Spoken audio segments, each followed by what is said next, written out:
Hi everyone, welcome back to my channel. Today I have a new guest here, Kenny. Hi. Hi. Can you briefly introduce yourself, like where you're from? Yeah. Hi. Hi. Hi.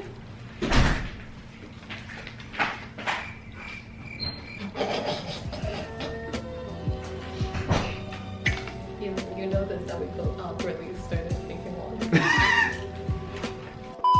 I am from Washington, D.C., so out on the East Coast. So I moved out here to San Diego about a year ago for graduate school. Oh, I assume that you know basically nothing about the TOEFL test. I know next to nothing, yes. I have some friends who I've heard mention it in passing, but that's about it.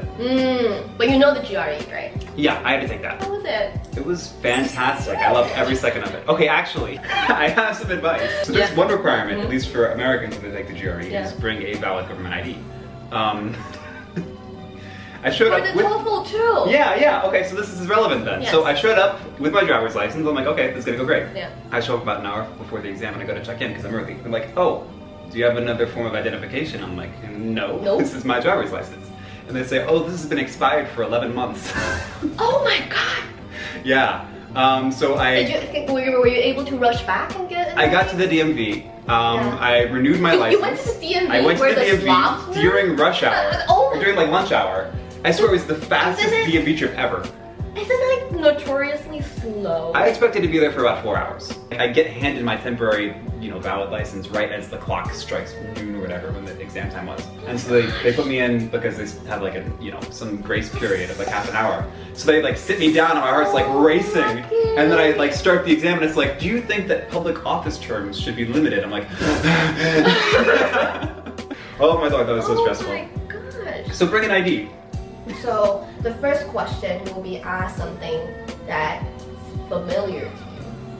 The prep time is 15 seconds and you can speak for 45 seconds. Do you agree or disagree with the following statement? Teachers should be strict in order to teach effectively. Please prepare your answer after me. I need to think about this. Okay. I think strictness may not be the best way to approach it. I think firmness might be. I think, don't make me laugh, I'm not gonna do this. So, I think having set rules and boundaries and ways to conduct things and sticking by it is an appropriate way to like teach people because you need, certain standards and you gotta reinforce what you expect. But, no, we're not doing it. I think you have to be flexible with those boundaries as well, and I think strictness implies some sort of inflexibility in that you won't tolerate any sort of deviation from it. How much longer do I have? 10 seconds. In conclusion, I can't. No, I don't. Thank you. There we go. I was going to take along with that. Thank you.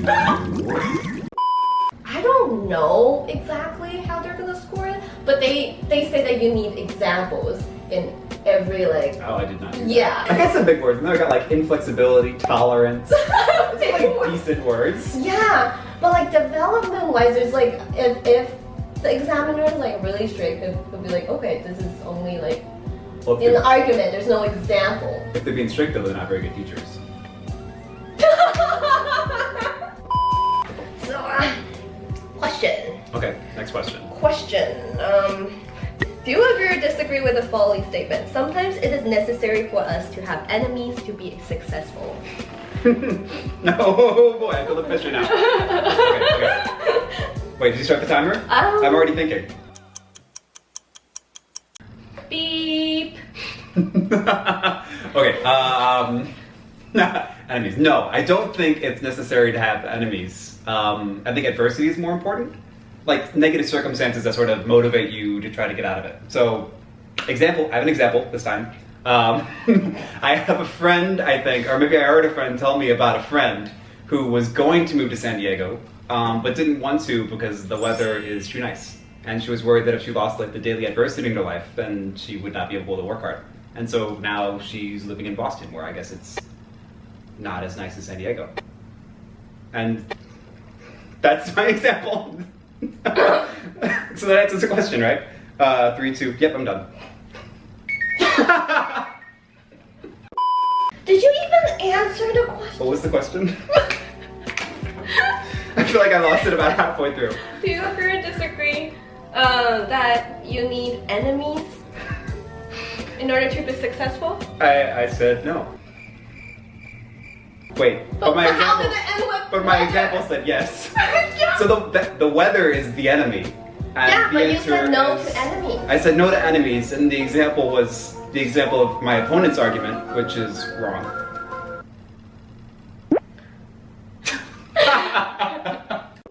Did you answer the question? I don't feel like you did. No. But you kind of did. Like, I answered it as a native speaker would. exactly. This is how they should. Everyone should be held to my answers. They say thank you for 10 seconds. For this question, like if I were to teach this question, I would say, okay, yes, I think it's necessary to have enemies because first of all, competition leads to success. For example, if you're in the business sector, like you would need a lot of other people who are competing in the same area, and then like if you win other people, you would make a big profit. I see. Yeah. Or bad weather.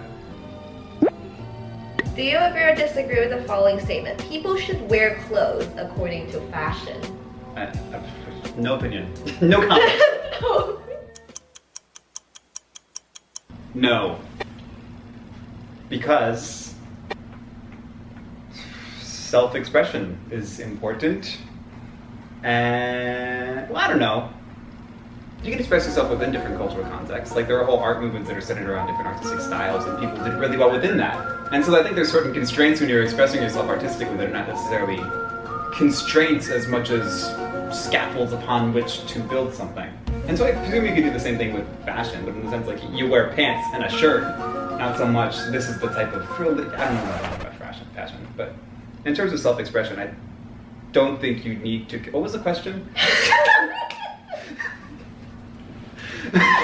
Thank you.